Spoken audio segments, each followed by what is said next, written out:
The alarm was already screaming when I pulled myself into the pilot seat. Not a warning alarm, not a proximity beep or a fuel advisory. This was the full station emergency tone, the one that meant something bad had already happened and was still happening.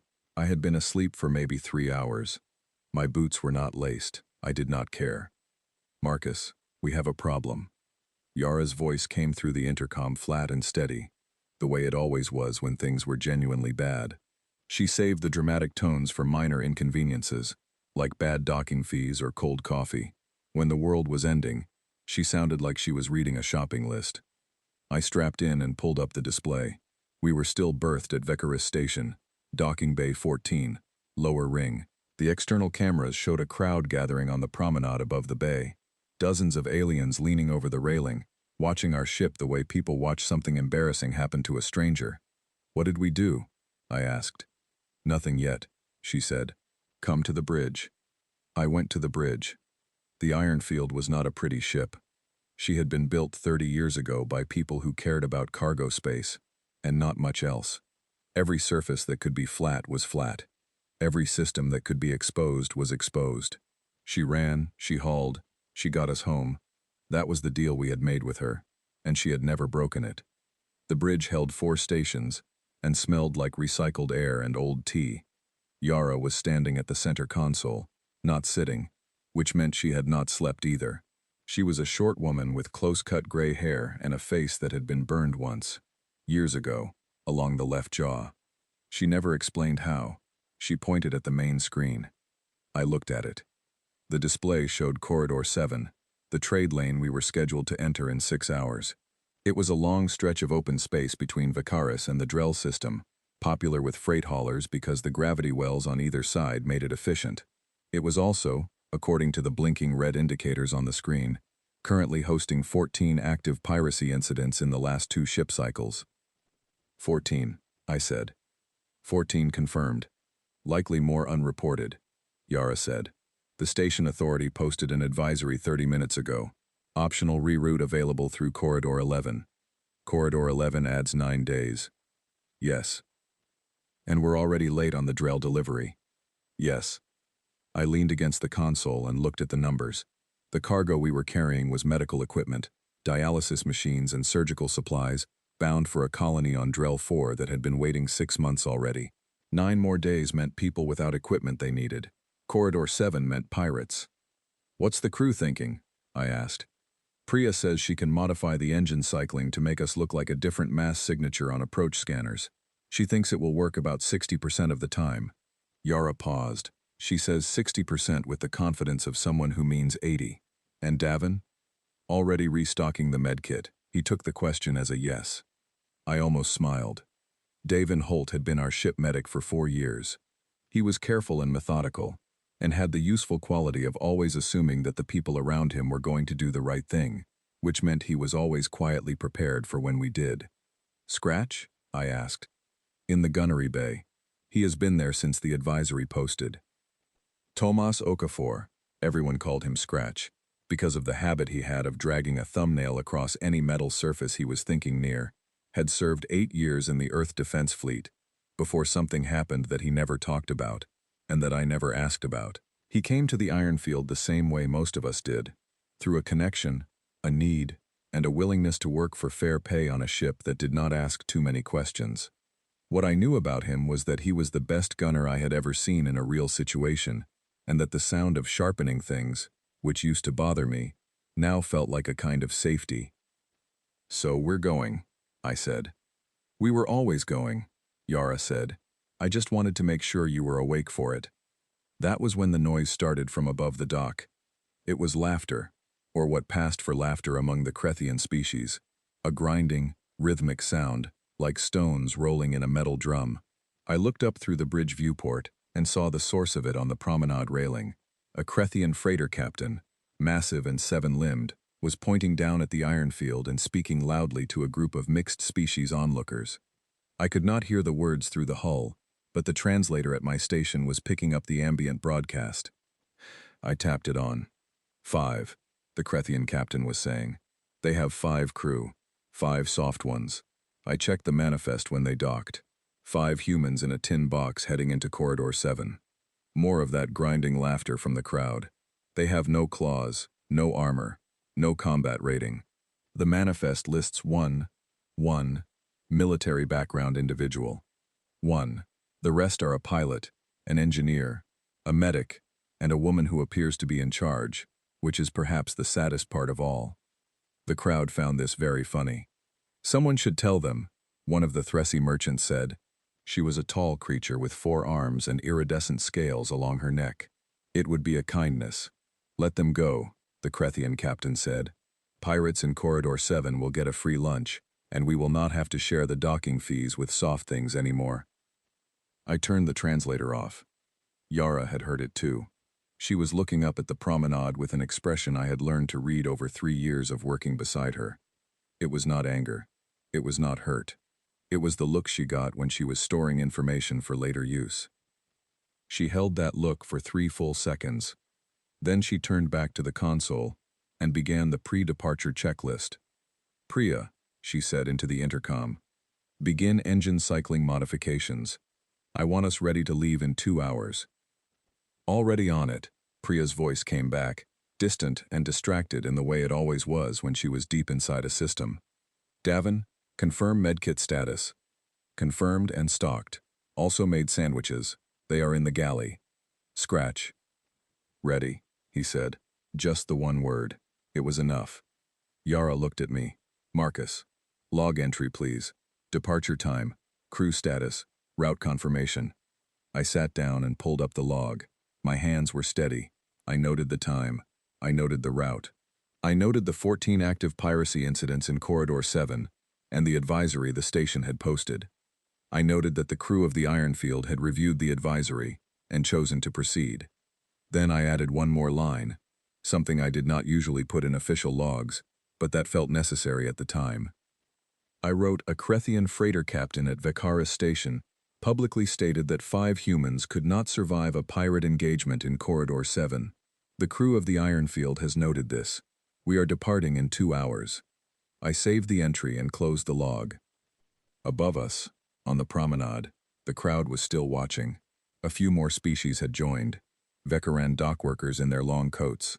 A pair of Ulhari traders who had wandered over to see what was funny. The Crethian captain was still talking. He was making the grinding laugh again.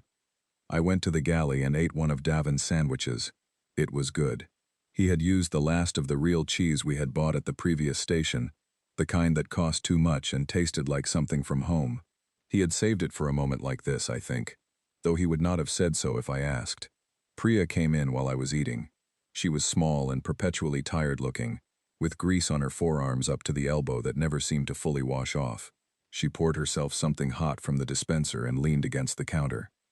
I heard the Crethian, she said. Most of the station heard him, I said. He counted us like we were a problem, she said.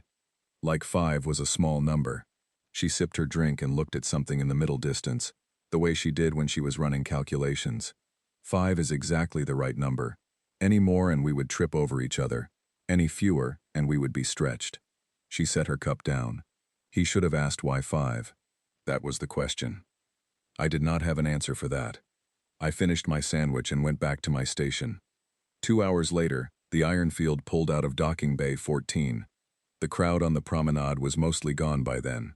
The Crethian captain was still there, watching us leave, arms crossed across his wide chest. Yara did not look up at him as we cleared the dock. I did. I do not know why. He was still watching when the station fell behind us, and the dark of Corridor 7 opened up ahead. 6 hours out, 14 active piracy alerts, and 5 crew members who had not said one word about what had happened at the dock. We did not need to. Yara stood at the center of the bridge and looked at the route display and said, quietly, to no one in particular, "Let's go to work." The Ironfield moved forward into the corridor. I logged the departure time, set the course, and let the ship run. The distress signal came at hour 6, almost to the minute, as if the corridor had been waiting for us. It appeared as a soft pulse on the long-range scanner, the automated beacon frequency that all registered vessels were required to carry. The signal code identified the ship as the Sorel Bright, a Vekaran passenger liner, mid-class, registered out of the Drell system. Capacity, 230 passengers and a crew of 18. The beacon was transmitting the standard disabled vessel sequence, which meant the ship could not move under its own power. I ran the position data and put it on the main display. The Sorel Bright was sitting in the middle of a debris field roughly 40,000 kilometers ahead. The debris was the remains of a mining operation that had gone wrong about 15 years ago. Chunks of rock and metal ranging from pebble-sized to moon fragment-sized spread across a wide section of the corridor. It was the kind of place ships avoided if they could, because navigation through it was slow, and sensors got confused by all the reflective surfaces. It was also, I realized as I expanded the scanner range, surrounded. "Yara," I said. She was already looking. The scanner showed 40 separate vessel signatures clustered around the Sorel Bright's position. They were not in formation, exactly. They had the loose, organic spread of a group that did not need to be organized because they outnumbered everything around them. Some were Krethian-built scavenger hulls, heavy and blunt. Others were Ulhari raiders, fast and narrow, built for cutting in and cutting out. A few were ships I did not recognize, hired muscle of the kind that did not carry identifiable registry codes. 40 ships. I counted them twice. 40, I said out loud. 42, Priya said from her engineering station. She had already pulled the data herself. 2 of them are behind the large rock formation at bearing 274. The scanner almost missed them. 42 pirate vessels surrounding a passenger liner, with 230 people on it. And 1 human freighter that had just entered scanner range. The communication channel lit up before I could say anything else. It was not the distress beacon from the Sorel Bright. It was an incoming hail from the pirate fleet, and it had already identified us. They had picked up our transponder code the moment we entered range, and whoever was running their communications was efficient. Yara accepted the hail. The face that appeared on our screen was Krethian, but not the same one from the docking station. This one was older, with a broad, flat head, and a pattern of scarring across the right side of his face that spoke of a long and violent career. He wore no uniform. He did not need one. He looked at our screen with the calm of someone who has never once been surprised by anything that has happened to them. "Ironfield," he said. The translator rendered his voice flat and even. "I am Varric Sol. This section of corridor is currently under our management. You will reduce speed, hold position, and wait." "Wait for what?" Yara asked. "For us to finish what we are doing. Then you may pass." He looked at something off-screen. "Your crew manifest shows 5. Human." He looked back at us. Something shifted in his expression. Not quite a smile, because Krethian faces do not do what human faces do, but something in the same direction. "We are 42 ships. Do not make any choices that will require us to pay attention to you. It would be a short conversation." He cut the channel. The bridge was quiet for a moment. Then Scratch's voice came through the intercom from the gunnery bay. "How many did you say?" 42, I said. A pause. "Good," he said. I was worried it might be too few. I did not know if he was serious. With Scratch, I rarely did. Yara was already at the tactical display, pulling up the debris field layout. She was studying it the way a person studies a map of somewhere they are about to walk, not looking at what is there, but at what is possible. "Priya," she said. "Already running numbers," Priya answered. "The debris field is complicated. Lines of sight are going to be broken in about 40% of positions. The big fragment cluster at 274 is our problem. Those 2 hidden ships can come around either side, and we will not see them until they are close. Can you map the field? I have been mapping it for the last 3 minutes. Sending to your display now." The debris field appeared on the main screen in detail. A 3-dimensional scatter of rocks and metal, some of it moving slowly in long gravitational arcs, some of it sitting still. The Sorel Bright was near the center, and the 42 pirate ships were spread around it in a rough half-sphere. I looked at the map for a while, and then I looked at Yara. "What are we doing?" I asked. She did not answer immediately. She was running her finger along the edge of the debris map, tracing something that I could not see yet. "The Sorel Bright has 230 people on it," she said finally. "Yes. They called for help." "Yes. And we heard them." "Yes." She straightened up. She looked around the bridge once, At me, at the screens, at the empty seats. Priya and Scratch were at their own stations. Davin was below in the medical bay. Then she opened the ship-wide intercom. All crew, this is Yara. We are going to recover the Sorel Bright and its passengers. The pirate fleet is Krethian Ulhari mixed, 42 vessels. Their command ship is the large Krethian hull at bearing 118, which is also the most poorly positioned ship in the formation relative to the debris field. That is where we begin. She paused. We have done harder things with less. Get ready. She closed the intercom and opened an outgoing channel to the pirate fleet. Varric Sol appeared on screen again. He did not look alarmed. He looked mildly annoyed, the way a person looks when someone knocks on a door they thought was locked. Ironfield, he said. I told you to hold position. I heard you, Yara said. Her voice was the same as it always was. Varric Sol, you are going to release the Sorel Bright and its passengers. You have 30 seconds. He stared at her. The entire pirate fleet, 42 ships, with crews numbering in the hundreds, with weapons that outclassed ours by a factor I preferred not to calculate, sat there in the dark, and their commander stared at one human woman on a screen. Then he did the same thing the crowd at the station had done. He laughed.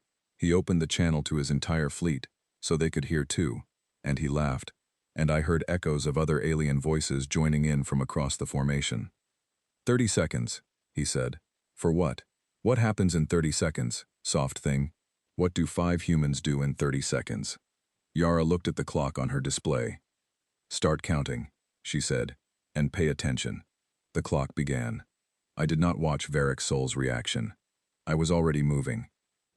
Because here is what no one outside our crew understood, and what the Krethian captain at the docking station had not bothered to ask, and what Varric Sol with his 42 ships had not thought to consider. 30 seconds is a very long time when 5 people know exactly what they are doing. Yara moved to the navigation console, which on our ship doubled as the tactical overlay, and she began plotting a course through the debris field that I could only describe as beautiful. She was not looking for the safest path. She was looking for the path that put the most large rocks between us and the most dangerous guns in the pirate formation, while also keeping us moving in a direction that would bring us closer to the Sorel Bright. She had been studying that debris map for less than 5 minutes, but her hands moved with the confidence of someone who had memorized it years ago. She pulled the course and locked it in. Priya was already doing what Priya does. She had rerouted power in a way that was technically not recommended by the manufacturer, the Safety Commission, or common sense, pulling from life support, from lighting, from heating, from every system on the ship that was not actively required for survival in the next hour, and pushing all of it into the shield array and the railgun capacitors. The bridge went dim. The temperature started dropping. Her voice came over the intercom without being asked. Shields are at 160% of rated capacity. The manufacturer says this is not possible. I disagree. Railguns are charged. Temperature will hit 4 degrees in about 8 minutes. Put on a coat. Scratch had been in the gunnery bay since we entered the corridor. I knew what he was doing because I had watched him do it in training, which he ran himself, without being asked, on a schedule only he knew. He was not looking at pirate ships. He was looking at the debris field. He was calculating vectors, the angles at which large pieces of metal and rock were traveling, the forces that would change those angles if something impacted them, the chain reactions that were possible in a cluttered environment if the first domino was placed correctly. He was not planning to shoot 42 ships. He was planning to make the debris field do most of the work. I found out later that he had identified 7 critical impact points before the 30 seconds were up, and that he intended to use the railgun, not on the ships, but on the rocks near the ships. Davin had gone to the forward medical bay 2 minutes before Yara made the announcement, because Davin always knew what was coming before it was announced. He was not preparing for the fight. He was preparing for after it, stocking the bay with supplies for the Sorel Bright survivors, setting up a triage flow for 230 people moving through a ship designed for 5. He was already planning the evacuation as though it was a certainty. I was watching the clock and writing in the log. I know how that sounds. In the 30 seconds before a fight with 42 pirate ships, the pilot is writing in the log. But the log is the record, and the record matters, and I had 4 other people handling everything that needed handling. My job in those 30 seconds was to be ready, and to write down what was happening so that it would not be lost. I wrote, 30 seconds given to Varric Sol of the pirate fleet, commanding 42 vessels. Crew of the Ironfield is currently at stations. We are ready. I saved the entry. I looked at the clock. 3 seconds left. Varric Sol was still laughing. I looked at Yara. She had already released the docking clamps on the emergency maneuvering system, had her hand over the thruster controls, and was watching the clock with the patience of someone who has spent a lifetime understanding exactly when to move. The clock hit 0. Yara hit the thrusters. The Ironfield jumped forward into the debris field, and the 30 seconds were over, and what came next was something I will spend the rest of my life trying to describe accurately. Varric Sol stopped laughing. His voice came back on the channel, not the full fleet broadcast this time, just our direct line, and the confidence in it had shifted into something I had not heard from him before. Fleet, he said to his ships. Lock on the freighter. Destroy it. He had made a mistake. He said lock on the freighter. He should have said find the freighter. Because by the time the order was given, we were not where he had last seen us. We were already inside the debris field, tucked behind a rotating fragment the size of a city block, with 3,000 tons of spinning metal between us and his guns. He could not lock on to something he could not see. The chase had started. And it was not going the way Varric Sol expected. Yara flew the Ironfield like she had grown up inside the debris field, like she had always known where every rock was. She was not avoiding the debris so much as using it, threading us through gaps that I would not have believed were large enough until we were through them, pulling turns that had the stabilizers screaming in protest, using the rotation of large fragments as cover when she needed a second to assess the next move. The ship shook constantly. Consoles flickered. Loose items that had not been secured went sliding across every surface. Nobody complained. Nobody panicked. Priya's voice on the intercom was calm, almost mechanical. Shield hit. Port side. 40% absorption. Holding. Compensating. And then a minute later, shield hit. Ventral. 60%. Still holding. I am watching it. Scratch fired twice in the first 3 minutes. Neither shot was aimed at a ship. The first slug hit a piece of mining debris roughly the size of a small building, sitting about 2 kilometers from a cluster of 4 pirate vessels. The impact was not explosive. The slug was solid metal, no warhead, but the force of it changed the debris fragment's tumble, and the fragment, now moving differently than the pirate ships had accounted for, swept past the cluster in a way that forced all 4 of them to scatter in different directions. 2 of them collided in the scramble. They were not destroyed, but they were done for the battle. The second shot hit a different fragment, smaller and faster moving, which had the effect of sending it directly into the path of a large Ulhari raider that had been positioning for a clear shot at us. The raider pulled hard to avoid it, overshot, and ended up on the wrong side of a debris cluster with no clear line back to the formation. I watched it on the scanner, trying to find a way out of the mess it was in. It was going to be busy for a while. Varric Sol's fleet was no longer a coordinated force. It was 42 ships trying to find one ship inside a 3-dimensional maze, while also trying not to crash into each other or the debris. Some of them were moving into positions where, if they fired, they would hit their own ships. Some of them were so deep in the field that they had lost contact with the fleet command channel. We had been in the field for 9 minutes. In those 9 minutes, the Ironfield had taken 4 direct hits, absorbed by Priya's overloaded shields. The temperature on the bridge was now below 5 degrees. I was wearing every layer I had brought onto the ship. My breath was visible. Yara was not wearing any more than she had been before. I asked her once, later, how she did not feel the cold. She said she felt it the same as anyone.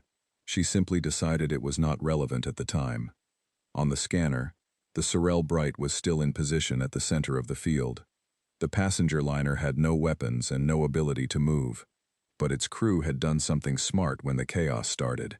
They had rotated the ship to put the engine housing between themselves and the pirate fleet. It was not much protection, but it was something. Varric Sol came back on the channel. His voice was different now. The laughter was gone. Something else was in it, something careful and controlled that had replaced the easy confidence of before. Ironfield, he said. This accomplishes nothing. You cannot take on 42 ships. Yara did not respond. She was too busy flying. I responded for her. 42 ships, I said. Sure, but right now you have maybe 12 that have a clear line on us, and those 12 are having a hard time keeping track of where we are. The other 30 are either repositioning, dealing with debris, or talking to their own fleet. So it is not really 42 on 5, is it? Not anymore. Another direct hit shook the ship. A console to my right went dark. Marcus, Priya said. That console going dark is fine. That was the entertainment system. Good, I said. On the scanner, I watched Scratch's third shot. He had been patient about it, waiting for the geometry to align, which took almost 4 minutes. When the shot came, the slug hit a long piece of structural metal from the old mining operation, a girder-shaped piece about 30 meters long. The impact spun it, end over end, directly into the path of the pirate fleet's secondary formation. 8 ships that had been trying to come around the south side of the debris field to cut off our escape route. The spinning girder was not fast enough to destroy a ship. It was, however, fast enough to force all 8 of those ships to alter course in a hurry, and 3 of them altered course in the same direction. And for a few seconds it looked like a very expensive, very complicated traffic incident. Yara used those seconds. She pushed the iron field through a gap that had opened up between 2 large rock clusters, and suddenly we were out of the dense part of the debris field, in the clearer space near the center, and the Sorel Bright was 700 meters ahead. That was when the boarding pod hit us. It came from the side I was not watching, a small, fast projectile fired by one of the Ulhari raiders, too quick for the point defense system to track in time. It hit the iron field on the cargo bay hull, and the impact rang through the entire ship like a struck bell. I knew what it was before the alert came up. We all did. The sound of a boarding pod attaching is distinct. It is the sound of something that does not intend to leave without taking what it came for. Hull breach in the cargo bay, the ship's automated system said, in its unhelpful, cheerful voice. Compartment pressure dropping. I know, I told it, thank you. Yara glanced at the alert and made a decision in about 2 seconds. Marcus, cargo bay. Everyone else, stay at stations. She did not ask if I was sure about this. She did not offer alternatives. She had calculated who was most needed where, and the most necessary people were Priya keeping the shields alive, Scratch keeping the debris field working in our favor, and Yara keeping the ship moving. That left me, the pilot, whose navigation duties were currently secondary to the immediate problem of 3 Ulhari raiders, who had just cut through our cargo bay door. I went to the cargo bay. I want to be clear about something. I was trained for emergency boarding responses, because all human crew operating in contested corridors are required to take that training. I had taken it. I had passed it. I had not thought about it much in the years since, because in those years it had never been needed. What I had available, the tools in my suit's utility pocket, a fire suppression canister mounted on the wall near the cargo bay entrance, and the pressure wrench that I had grabbed from the engineering corridor on my way down, because it was there and felt solid in my hand. What I was walking toward, 3 Ulhari raiders, which are not small creatures. They are narrow and fast, built like a predator evolved for enclosed spaces, long limbs, excellent low-light vision, and the unsettling habit of communicating in a high-frequency range that sounds like silence, but makes your back teeth ache if you are close enough. The cargo bay was cold when I got there. Not bridge cold. Genuinely cold, because the hull breach from the boarding pod had vented some of our warm air before the emergency seals closed around the pod's docking collar. Frost was forming on the metal shelving units along the walls. I stood outside the cargo bay door for a moment and listened. I heard them moving. 3 distinct sets of footsteps, spreading out. They were not communicating loudly, that high-frequency thing, below what I could properly hear, but the silence between sounds had a texture to it that I had learned to recognize. I thought about what they expected. They expected to come through the door and find someone who was afraid, or no one at all, because they expected us to be in full retreat. They did not expect the single human crew member who came down here to be standing in a dark corridor at 4 degrees, holding a pressure wrench and a fire suppression canister, thinking clearly. I thought about what Yara had said to Varek Sol, 30 seconds, and what Scratch had said when I told him the count. Good. I was worried it might be too few. I was not them, but I had been on this ship long enough to understand what they meant by it. I opened the cargo bay door. The first Ulhari was 3 meters in, near the left shelving row. It turned when the door opened. Ulhari eyes adjust faster than human eyes in changing light, which is usually an advantage. But the cargo bay, right now, was nearly pitch dark, and I was coming from the dim corridor, and my eyes had already adjusted. Theirs had not needed to. I hit the fire suppression canister before I took 2 steps. The discharge filled the cargo bay with dense white chemical foam and knocked the temperature down another 8 degrees in about 2 seconds. For me, this was uncomfortable. For a species that evolved near heat vents in the lower atmosphere of Ulhar Prime, this was considerably worse. I heard the sounds change. The high-frequency communication became something more urgent. I moved along the right wall, keeping low, using the shelving units for position reference. The foam was everywhere now, and visibility was close to nothing for all of us, and I was using the pressure wrench to rap against the shelving as I moved, a sound that echoed off the metal walls in a way that I hoped made my position less clear. There is a thing that human beings do in bad situations that most people do not realize is happening. It is not courage exactly, or at least it does not feel like courage from the inside. It feels more like a narrowing, the unnecessary things falling away, and only the necessary things remaining. I was cold. I was in a dark room with 3 beings that were faster than me and could see better than me in normal conditions. My ship was being attacked by 42 pirate vessels. My pilot was my commander, and she was managing a battle from the bridge. All of that was true, and none of it was useful information right now, so I set it aside. The first Ulhari came at me from the left. I heard it coming a fraction of a second before it arrived, and that fraction was enough to turn sideways, so that instead of taking the impact directly, I caught it at an angle, and we both went into the shelving unit hard. The impact shook my shoulder. The wrench was still in my hand. I used it. The Ulhari backed off. It was not down, but it was cautious now. The second one came from the right, and I had the suppression canister, which was still hissing residue, and I turned and shoved it directly at the raider's face. The residue does not damage Ulhari biology. What it does is cover the sensory antennae along the jawline, which Ulhari use for close-range spatial awareness. One moment of blinded spatial sense in an enclosed space is a very bad moment. The second Ulhari stumbled into a shelving unit. I heard things fall. The third one had not moved, which meant it was smart, and was waiting for me to commit to a direction.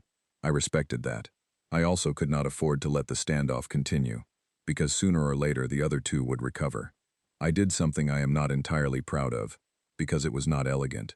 I grabbed the heaviest item I could reach on the nearest shelf, which turned out to be a sealed case of replacement hydraulic fittings, probably 12 kilograms, and I threw it in the direction the third Ulhari was standing, not to hit it, but to make a noise in a specific location. The third Ulhari moved away from the noise. It moved toward the exit. I was already there. 4 minutes after entering the cargo bay, I was outside it with the door sealed. The automated system registered the presence of foreign crew inside the sealed compartment. I overrode the environmental controls for that compartment and vented the residual suppression foam to space, which cooled the cargo bay down to approximately -30 degrees in about 90 seconds. Ulhari are not built for -30 degrees. They requested extraction from their boarding pod less than 2 minutes later. I noted this without any particular feeling about it and went back to my station on the bridge. On the bridge, things had changed. The scanner showed the pirate fleet in a state I had not expected to see. They were disorganized in a way that had moved past the manageable chaos of a moment ago and into something that looked, from our overhead view, like genuine confusion. Scratch had fired 3 more times while I was in the cargo bay, and whatever he had hit, I would find out later that he had collapsed an entire section of the debris field by triggering a cascade in the larger fragments, had completely cut the fleet in 2. The northern and southern halves of the formation could no longer communicate through the debris, and the ships that had been trying to circle behind us had lost track of each other. Priya was still at her station. Her voice was slower now, more deliberate, the way it got when she was running on concentration alone. Shields are at 80% capacity. I have been running them at overload for 22 minutes. The relay that is holding the coupling together is a part that the manufacturer stopped making 11 years ago. A pause. I have been holding it with my hand. It is warm. I am not going to let go. I did not ask how warm. I did not want to know. The Sorel Bright was 200 meters ahead. Yara glanced at me when I came back to the bridge. "Cargo bay?" she said. "Handled," I said. She nodded once and turned back to the controls. I sat down and pulled up the communication system, and I opened a channel to the Sorel Bright. A Vekaran voice answered, high and strained. "This is Captain Nerev of the Sorel Bright. Who is this?" "Ironfield," I said. "We are 200 meters off your port side. We are going to bring you out. How many crew are mobile?" A pause. 11 crew mobile, 7 injured. Passengers are secured in lower deck compartments. We have been boarded. No. Wait. The boarding party withdrew 10 minutes ago. Why did they withdraw? We made it complicated for them, I said. "Captain Nerev, we are going to attach a tow line to your forward coupling. Your crew will need to be ready to manage the connection on your end. Can you do that?" "Yes." His voice had steadied. "Yes, we can do that." "Good. Stand by." I turned to Yara. She already had the tow system queued. Behind us, on the scanner, Varek Sol's fleet was beginning to reorganize.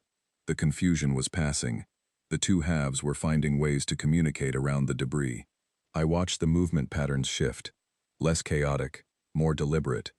They were coming back to order. I looked at the timer on my display. We had been in the debris field for 31 minutes. "Yara," I said. "I see it," she said. She opened the channel to Varek Sol. He came on screen. His face was different now.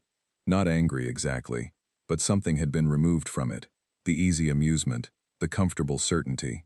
What was left looked older and colder and focused. "Ironfield," he said.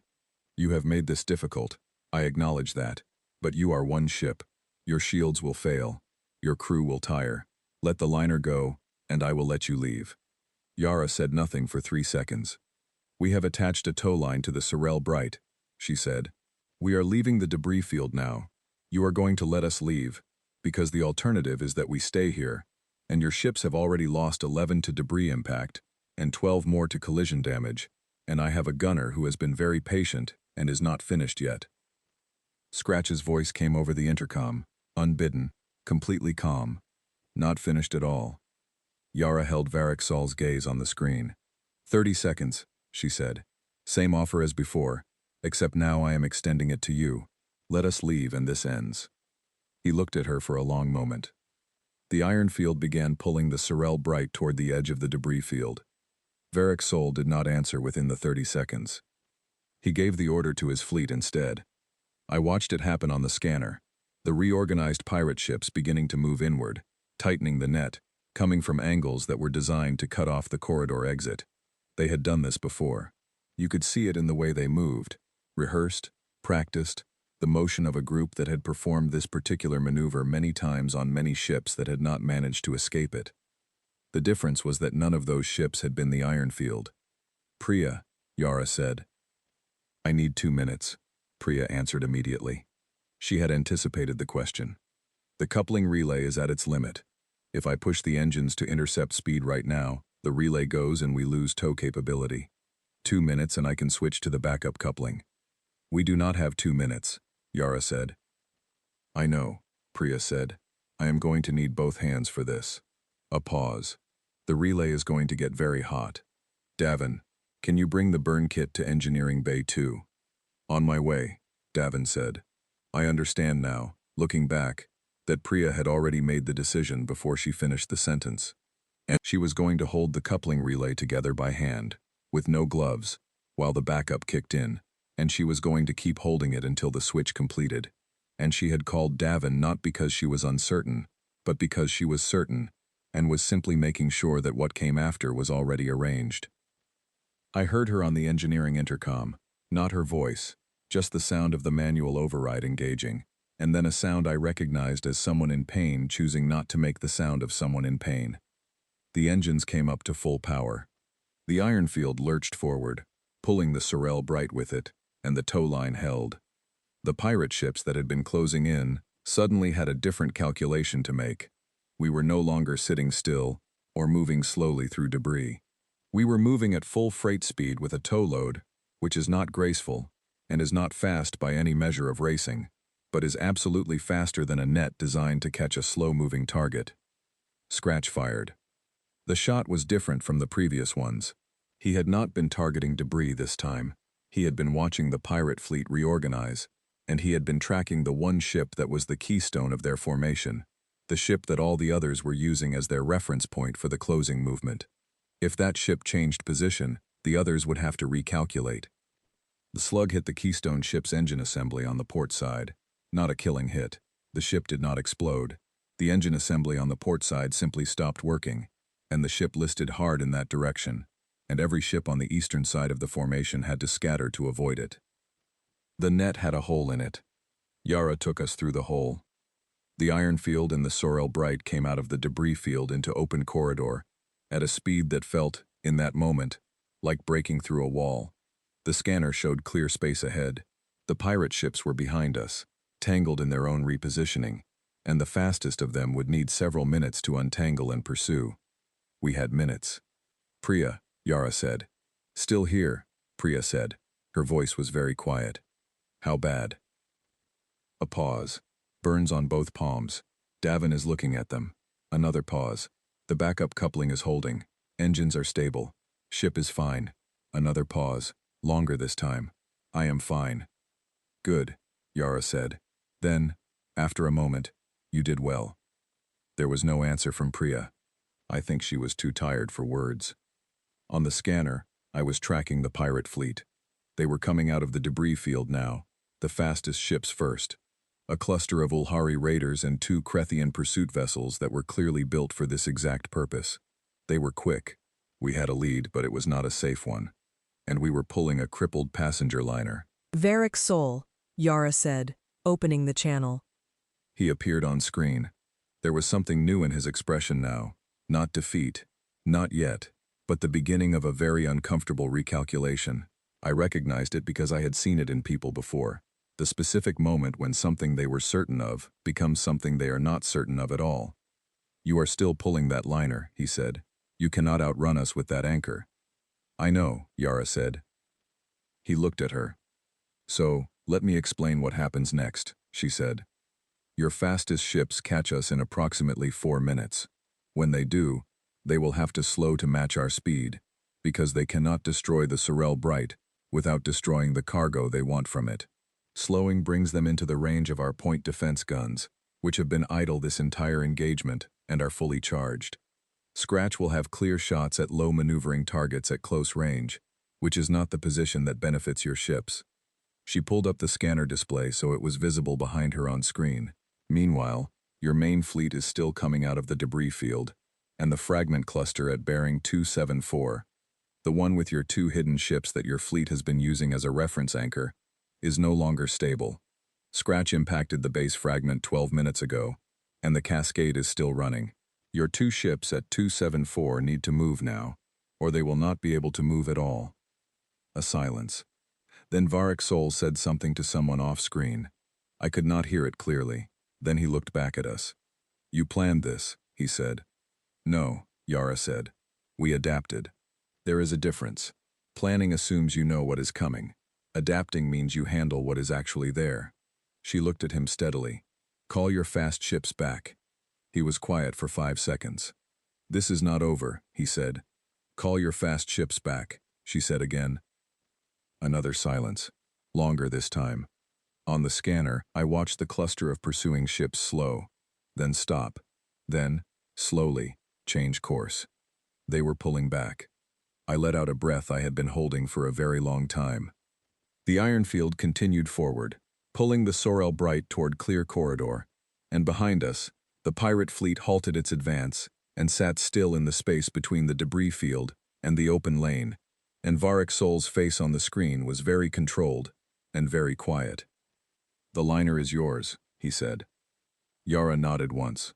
"Good choice," she said, and closed the channel. I looked at the scanner for another 30 seconds, watching the pirate ships, making sure no one was running a separate play. No one was. The fleet was stationary. The 2 ships at bearing 274 were, I noticed, now moving quickly away from the debris cluster. They would make it out. Barely. Then I turned to Yara. She was already filling out the incident report, because someone on this ship always had to be filing the next piece of paperwork, and on our ship that person was usually her. "The fast ships," I said. "You told him what would happen if they caught us. You laid out the whole thing." "Yes," she said. "Why did that work?" She did not look up from the report. "Because everything I said was true." He knew it was true. And the difference between someone who will fight you and someone who will not is usually not capability. It is the clear understanding of what the fight will actually cost. She saved the report. Varric Sol is a professional. He made a calculation. And the calculation said we were not worth it. The calculation said the cost of finishing us was higher than the value of the Sorel Bright. She finally looked up. Which is not the same as deciding we were not worth it. He will remember us. I thought about that. "Is that a good thing?" I asked. She almost smiled. It was not quite a smile, but it was in the neighborhood. "We are going home with 230 passengers and a crew of 5, she said. "I will take it." Davin was in the forward medical bay for the next 4 hours without a break. The Sorel Bright's wounded came across first. 7 crew members who had been injured when the initial pirate strike had hit the liner's engine section. None of them were in immediate danger, but 2 had fractures and 1 had a serious burn from an electrical surge. Davin moved through the assessments with the quiet efficiency that I had come to rely on over 4 years of working beside him. He did not rush. He did not explain himself out loud. He simply went from patient to patient and did exactly what needed doing. And by the time the passengers began coming across in groups, the crew members were stable and sorted and out of the way. 230 passengers in a ship designed for 5 people is a number that sounds impossible until you see how it actually works. The cargo bay, cleared of the boarding pod and the suppression foam mess, became a rest area. The corridors became queuing space. The galley became a water and nutrition station, with Davin moving in and out of it between medical checks to make sure people had what they needed. Yara coordinated the Sorel Bright's remaining 11 mobile crew, keeping them active and useful, because people in a crisis who have something to do are easier to help than people who have nothing to do. I flew the ship. The iron field was not in perfect condition. The shields were down to 30%, because Priya needed time to let the overloaded relay cool before she could bring them back up. 2 secondary consoles were dark. The viewport crack on the port side of the bridge was sealed with an emergency patch that I did not enjoy looking at. We were slower than usual because of the tow line still attached to the Sorel Bright, and we would stay slower until a repair crew could get aboard the liner and assess what had failed in her engines. None of this concerned me. What concerned me was Priya. She came to the bridge about 2 hours after we left the debris field. Both of her hands were wrapped in medfoam bandages from the wrist to the knuckles, which made her look like someone who had lost an argument with a very large piece of machinery. She sat down at the engineering station and began pulling up system diagnostics, using her fingers with a careful, deliberate slowness that was very different from her usual speed. "You should be resting," I said. "The lateral coolant line needs calibration," she said. "If it is not calibrated, it will run hot on the jump into Drell system, and then I will have a real problem. Can it wait until your hands are better?" She gave me a look that suggested I had said something very naive. "No," she said, "the coolant line does not care about my hands." So she sat at her station and worked, slowly, with her burned palms, and she did not complain about it once. Scratch came to the bridge an hour after Priya. He had no visible injuries. He never did. He sat at the gunnery station and began a methodical review of every shot he had fired during the engagement. The impacts, the trajectories, the chain reactions, whether they had gone where he intended. He had a small notebook, which was unusual on a ship where everything was tracked digitally, and he was writing in it with the focused concentration of someone determined to understand exactly what had worked, and what could have been better. I watched him for a moment, and then I said, 7 shots. How many were what you planned?" He considered the question seriously. 6, he said. The 4th one missed the intended fragment and hit the one adjacent. The outcome was the same, but the precision was not there. The outcome being that 3 pirate ships had to scatter. Yes, but they scattered in a direction I had not fully accounted for. 2 of them ended up in a position where, if Yara had not been flying the route she was flying, they would have had a clear shot at us. He wrote something in the notebook. I need to account for that. The adjacent fragment was in the data. I should have weighted it. This is the thing about Scratch that most people do not see at first. He does not think in terms of winning and losing. He thinks in terms of precision. The battle was won. He was already analyzing his own errors. You did well, I said. He looked at the notebook for a moment. I could have done better, he said. Next time I will. I did not doubt it. Yara did not come to the bridge until the passenger transfer was nearly complete. She had spent the time with the Sorel Bright's captain, a Vikaran named Nerev who turned out to be a careful, methodical man in his 60s, who had spent 30 years in civilian shipping and had never before been in a situation like this one. He was shaken, but he was functional. Yara worked with him for 2 hours on the damage assessment for his ship, the communication reports that needed filing with the Galactic Trade Authority, and the passenger status documentation. When she came back to the bridge, she sat down in the commander's chair and was quiet for a while. I waited. Nerev asked me something, she said eventually. What? He asked how 5 of us managed it. She was looking at the display, at the corridor ahead. He said he had been watching our scanner feeds during the engagement. He said he could not understand how we knew what to do. What did you tell him? She was quiet for another moment. I told him we did not know. We adapted. She paused. He said that was not a real answer. Is it? She considered the question. It is the honest answer, she said. We did not have a plan for 42 pirate ships when we entered that corridor. We had training and experience, and 5 people who understand each other well enough that we do not have to explain what needs doing. Priya does not need to be told to manage power under fire. Scratch does not need to be told where to look in a debris field. Davin does not need to be told to prepare for passengers before we have confirmed there will be passengers. She paused. We are not exceptional individually, but together we are very difficult to predict, and unpredictable things are hard to plan against. I thought about Varric Sol and his 42 ships, and the careful closing motion of his fleet. It had been a good plan. It was built for a predictable opponent. We surprised him, I said. We surprised ourselves. A little, she said. That is how you know it was real. We came into Vikara Station's scanner range about 6 hours later, because Yara had decided to return there before continuing to Drell, both because the Sorel Bright needed a proper repair dock and because the incident report needed to be filed in person. The station authority had been monitoring the situation. The distress beacon from the Sorel Bright had been in their logs, and the pirate activity in Corridor 7 was well documented. And by the time we were on final approach, there were already communications coming from the station regarding the engagement. The Ironfield docked at Bay 14 again. It was the same dock, the same promenade above, the same railing where a crowd had stood and laughed at 5 humans in a tin box. The crowd that was there now was different. They were not laughing.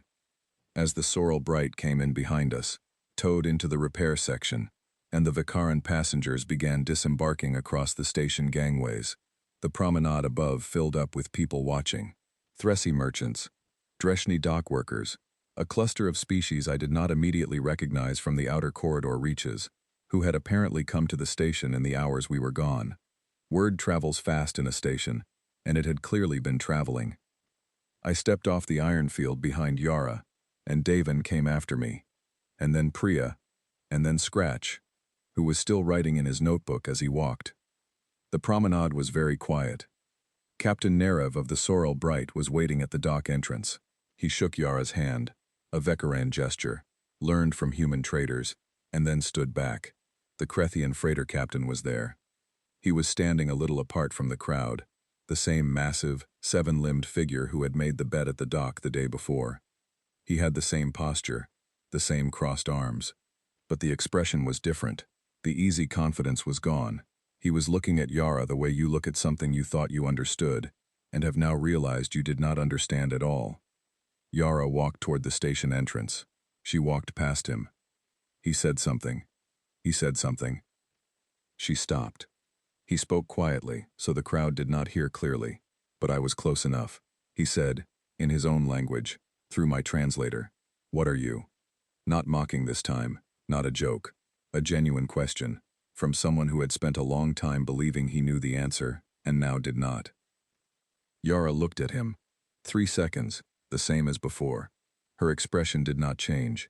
"We are the crew of the Ironfield," she said. "We were in the neighborhood." She turned and continued walking. He watched her go. He watched all of us go. He did not say anything else. Inside the station, while Yara was filing the incident report, and Davin was arranging for proper medical follow-up for the Sorel Bright passengers, and Priya was already on a communication line with a parts supplier about that coolant relay, I went to the galley near the docking bay, the station one, not the ship's, and I sat down, and I opened my personal log. I did not know what to write at first. I had been writing incident logs and navigation logs and technical logs all day, and those had been easy, because those had facts that needed recording. What I was sitting with now was not a fact. It was something harder to put into words. I tried anyway. I wrote, "Humans are not the strongest species in the corridor. We are not the fastest, or the most armored, or the most numerous. We do not have claws or venom or biological plating. We are, by almost every physical measurement, somewhere in the middle of the range of things that travel this part of space." I stopped and looked at that for a moment. Then I wrote, "But here is what I have come to understand about us. We do not fight the fight we are given. We fight the fight we decide to have." When Varric Sol looked at 5 humans and thought he knew what that meant, he was thinking about the fight he was giving us. He was not thinking about the one we were already planning. That is the difference. It is not strength. It is not size. It is something closer to stubbornness, a refusal to accept the version of events that someone else has decided for us. I looked at that for a while too. Then I added, "Priya held a relay coupling with her bare hands for 11 minutes so the ship could keep moving. Scratch turned a debris field into a weapon with 7 shots. Davin set up a medical bay for 230 people before we had confirmed there would be 230 people. Yara flew us through a maze in the dark and came out the other side with everyone accounted for. And I kept us out of the engineering bay with a pressure wrench and a fire suppression canister. None of us did anything impossible. We did exactly what was possible. We simply refused to stop at the point where most people stop. I saved the log. Outside, through the station viewport, I could see the Sorel Bright in the repair dock, and beyond it the corridor, dark and long, stretching out toward the Drell system and the medical equipment that still needed delivering, and the colony that had been waiting 6 months. We would leave tomorrow. Priya needed a day for her hands, and the Ironfield needed a few hours of genuine attention before the next run. I went back to the ship. Davin had made more sandwiches, again with real cheese, which I did not ask about and he did not explain. Priya was at the engineering station with her bandaged hands, working slowly and carefully on the coolant calibration. Scratch had finished his notebook entry and put the book away and was at his station, eyes closed, resting without sleeping, the way he did. Yara was in the commander's chair, looking at the route to Drell. I sat down at my station. The Ironfield was quiet. Outside, the station went about its business. Varric Sol's fleet, I knew from the incident report channels, had filed a formal grievance with the Galactic Trade Authority, listing 5 human crew members as the responsible parties for the disruption of their corridor operations. The authority had received the report, logged it, and assigned it a case number. Apparently, the case processor who received the filing had read it 3 times, then had been very quiet for a very long time. I found this information in the station's open admin feed, and I noted it in the personal log without comment, because the thing speaks for itself, and the things that speak for themselves do not need me to add anything. The Ironfield leaves for Drell at first light. The colony has been waiting long enough. We do not intend to keep them waiting any further.